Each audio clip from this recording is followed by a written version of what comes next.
Hello everyone. We are going to start the topic negligence from law of tort. Negligence क्या होता है? देखो, negligence जो होता है वो एक लैटिन टर्म नेग्लिजेंशिया से ड्राइव हुआ है, जिसका मीन्स होता है फेलिंग टू पिकअप। इसका मतलब है कि आप अपनी जो ड्यूटी है वो करना भूल गए हो, that is failing to pick up. जो भी आपको ड्यूटी दी है मतलब कि वो आपने सही से नहीं निभाई है। ठीक है, in the general sense the term negligence means the act of being carelessness. Legal sense में क्या है? जनरल सेंस में तो इसका मतलब है कि लापरवाही करना, केयरलेसनेस करना। लेकिन अगर हम लीगल सेंस में इसको देखें तो एक स्टैंडर्ड ऑफ केयर होती है, मतलब एक जो भी रीजनेबल मैन होता है उसको कोई पर्टिकुलर सिचुएशन में कुछ केयर करनी चाहिए।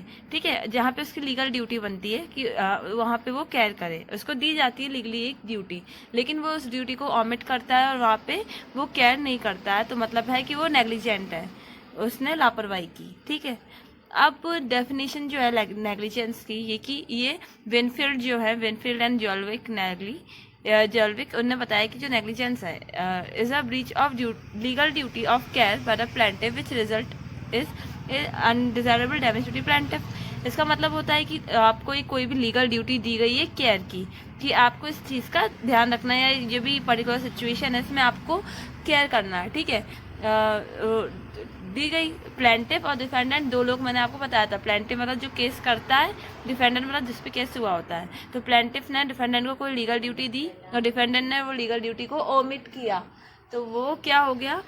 इसका मतलब हो गया कि अगर उसने वो ड्यूटी नहीं निभाई है तो प्लेंटिफ को नुकसान होगा, है ना, उसकी चीज़ वेस्ट जाएगी। तो ये यहाँ पे हो गई इसकी लापरवाही, नेग्लिजेंस। ठीक है, अब प्लेंटिफ को इसके लिए डैमेज सफ़र करना पड़ेगा, तो जो ये माना जाएगा जो डिफेंडेंट है उसने नेग्लिजेंट किया है। ठीक है, अब जो असेंशियल्स ऑफ नेग्लिजेंस क्या होते हैं?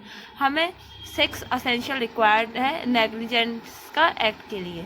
ठीक है, पहला है ड्यूटी टू केयर, मतलब कि केयर की एक ड्यूटी बननी चाहिए, कि ये असेंशियल कंडीशन है नेग्लिजेंस का, कि जो अगर पर्सन लायबल तभी होगा, ठीक है, जब जो इसके बाद उसको एक केयर की ड्यूटी दी गई कि आपको ये केयर करना है, ये जो पर्टिकुलर एक्ट है इसमें आपकी ड्यूटी, आपको ये चीज़ ध्यान रखनी है। लेकिन उसने क्या किया कि और जो इसकी जो ड्यूटी है वो लीगल नेचर की है। ठीक है, नॉर्मल मोरल या एथिकल मतलब नेचर की नहीं है, जो कि हम टाला जा सके उस केयर को, उस ड्यूटी को। लीगल नेचर की है, तो वो क्या है, मैंडेटरी है उसको करना। लेकिन उन्होंने क्या किया, ड्यूटी ऑफ केयर को सफ़र किया। मतलब कोई भी सिचुएशन में पहला एसेंशियली ड्यूटी ऑफ केयर होनी चाहिए। दूसरा, वो जो ड्यूटी ऑफ केयर है वो प्लेंटिफ के टुवर्ड्स होनी चाहिए। प्लेंटिफ ने हमें वो की है, दी है वो ड्यूटी। ठीक है, the duty must be towards the plaintiff. तो ये क्या है कि जो ड्यूटी अराइज होती है, ठीक है, ये एक रिलेशनशिप रिकॉग्नाइज करती है प्लेंटिफ और डिफेंडेंट के बीच में। ठीक है, जो डिफेंडेंट है वो एक सर्टन मैनर में एक्ट करता है प्लेंटिफ के लिए, प्लेंटिफ इसको ड्यूटी देता है। ठीक है, अब लेकिन ये सफिशिएंट नहीं है कि जो defendant owed are duty of care towards the plaintiff, but it must be also establish which is usually determined by the जज। कि मतलब कि ये सफिशिएंट नहीं है कि डिफेंडेंट को ड्यूटी ऑफ केयर को प्लेंटिफ के टूवर्ड्स ही रखनी हो। ठीक है, कभी कभी वो जज एस्टेब्लिश करता है केसेस के अकॉर्डिंग। ठीक है, अब तीसरा क्या है, breach of duty of care. अब उसने क्या किया, उसके पास ड्यूटी टू केयर थी, और किसके अगेंस्ट थी, केवल किसके टूवर्ड्स थी, वो प्लेंटिफ के टूवर्ड्स थी। ठीक है, और उसने क्या किया, उस ड्यूटी ऑफ केयर को ब्रीच किया, मतलब तोड़ा। ठीक है, तो ये इनफ नहीं था प्लेंटिफ के लिए कि ये वैसे इनफ नहीं है प्लेंटिफ के लिए प्रूव करना कि डिफेंडेंट के ने उसने डिफेंडेंट को एक ड्यूटी दी है केयर करने की। ठीक है, लेकिन उसको इसके साथ ये भी एस्टेब्लिश करना पड़ेगा कि उस डिफेंडेंट ने वो ड्यूटी को तोड़ा।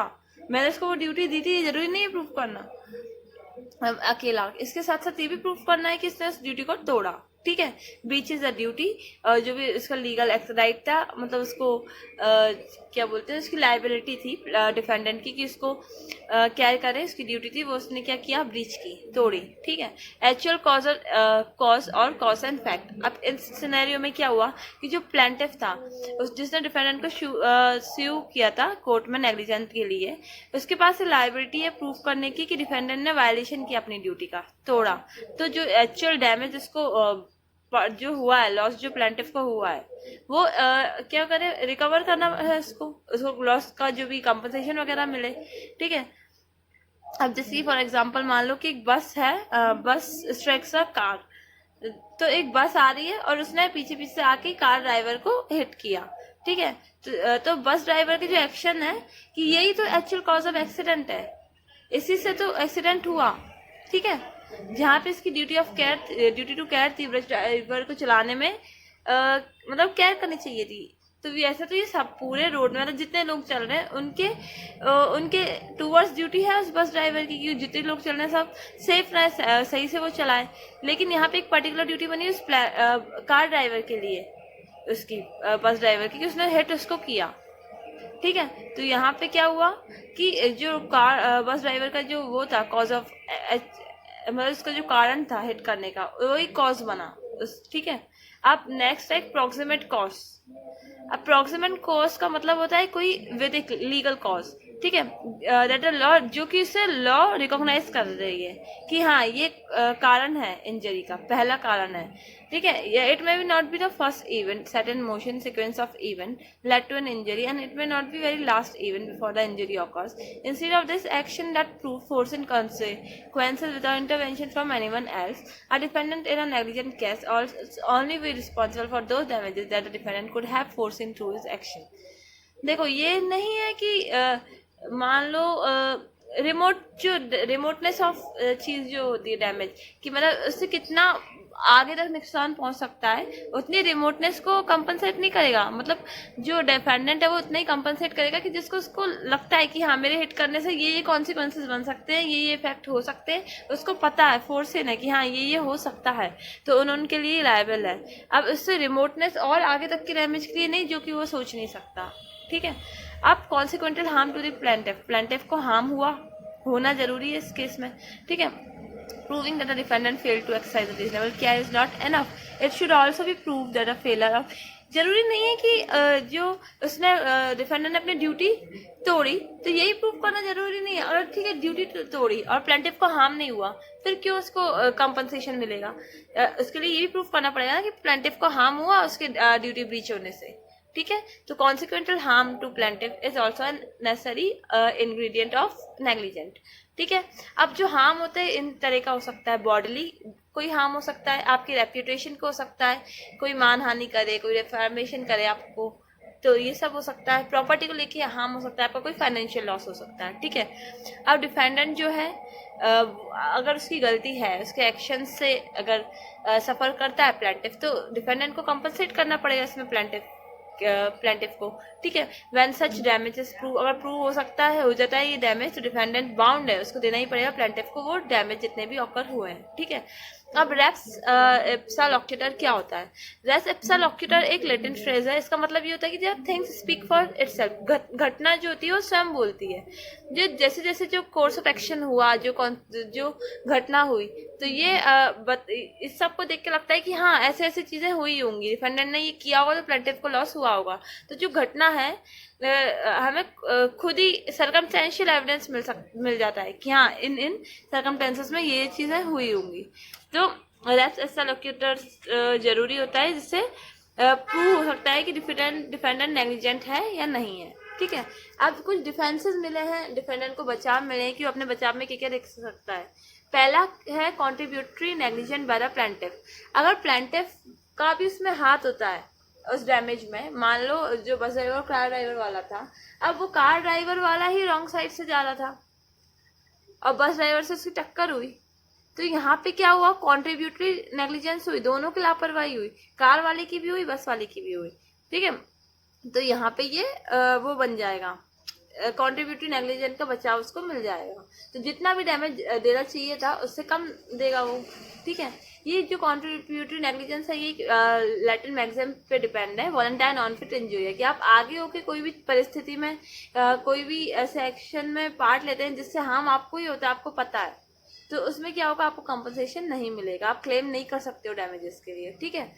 अब जो प्लेंटिफ है तो उसको एंटाइटल नहीं है कि डिफेंडेंट से डैमेजेस के लिए अगर ये चीज़ें प्रूव हो सकती हैं। तो पहली कि जो plaintiff by the exercise care of ordinary care could have been avoided the consequences of the defendant negligence, कि जो भी डिफेंडेंट ने किया, प्लेंटिफ के पास ये मतलब उसको टालने का ऑप्शन था। प्लेंटिफ अगर ऐसा करता तो उसको लॉस सफर नहीं करना पड़ता। तो अगर उसके पास एक ऑप्शन है उस चीज़ को टालने का, ऑर्डिनरी केयर से अगर वो चीज़ अवॉइड हो सकती है, तो प्लेंटिफ कर सकता था तो भी उसने अवॉइड नहीं किया, तो यहाँ पे उसको डैमेज नहीं मिलेगा। दूसरा, the defendant could not have been avoided the consequence of the plaintiff negligence by exercising ordinary care. Defendant ने अपनी पूरी ऑर्डिनरी केयर रख के, कॉशन रख के काम किया, लेकिन अब वो कुछ ऐसे इवेंट होते हैं ना जो टले नहीं जा सकते। अब वो कितनी भी केयर कर ले वो नहीं टल सकता था। डिफेंडर ने तो अपनी पूरी ड्यूटी निभाई, ऑर्डिनरी केयर की, तो यहाँ उसको डैमेज नहीं देना पड़ेगा क्योंकि उसकी गलती नहीं है। Third one is there has been a much want of reasonable care on the plaintiff part as on the defendant part, former can not sue. Same है कि अगर वो उतनी अपनी जो रीजनेबल केयर रखता है प्लेंटिफ के पार्ट पे, वो plaintiff as part on the defendant part and the former can not sue the latter for the same, तो वो उसको सेम के लिए स्यू नहीं कर सकता कोर्ट में, ठीक है। अब सेकंड डिफेंस होता है act of God. Act of God, मान लो यहाँ डिफेंडेंट कुछ कर नहीं सकता, आंधी आ गई, तूफान आ गई, उससे प्लेंटिफ का घर डिस्ट्रॉय हो गया। मान लो आंधी आई, तेज तूफान हुई, तो जो डिफेंडेंट के घर का मान लो पाइप जा रही थी या कुछ भी दीवार थी, तो तूफान में गिर गई प्लेंटिफ की दीवार के ऊपर, डिफेंडेंट की दीवार, तो प्लेंटिफ की घर को लॉस हुआ। तो यहाँ पे डिफेंडेंट कुछ कर ही नहीं सकता क्योंकि उसके हाथ में वो इवेंट है ही नहीं, ये एक एक्ट ऑफ गॉड है, ठीक है, ये बोल सकते हैं एक नेचुरल कॉज है, तो यहाँ पे जो डिफेंडेंट है वो लायबल नहीं होता है। Third one is inevitable accident. इसमें क्या होता है कि ये अवश्यंभावी घटना इसको बोलते हैं, मतलब कि हम कितना भी इसमें केयर कर लें, कितना भी कॉशन रख लें, प्रिकॉशंस रख लें, लेकिन वो जो घटना होती है वो टाली नहीं जा सकती है, ठीक है। तो यहाँ पे क्या होगा, अगर वो टल ही नहीं सकती है, अपनी पूरी केयर कॉशन स्किल कर ली डिफेंडेंट ने, लेकिन वो घटना टल ही नहीं सकती है, तो वहाँ पे बेचारा वो करेगा क्या, उसने पूरा उस चीज़ को अवॉइड करने का अपना पूरा ड्यूटी फुलफिल की, तो यहाँ पे क्या होगा, डिफेंडेंट को कंपनसेशन नहीं करना पड़ेगा, ठीक है। सो आई होप कि आप लोगों को ये वीडियो पसंद आया हो और आपको कुछ बेनिफिशियल इन्फॉर्मेशन मिली हो, और अगर आपको कोई भी क्वेरीज या डाउट्स रहते हैं तो आप कमेंट सेक्शन में मुझे पूछ सकते हैं, ठीक है। Thank you so much.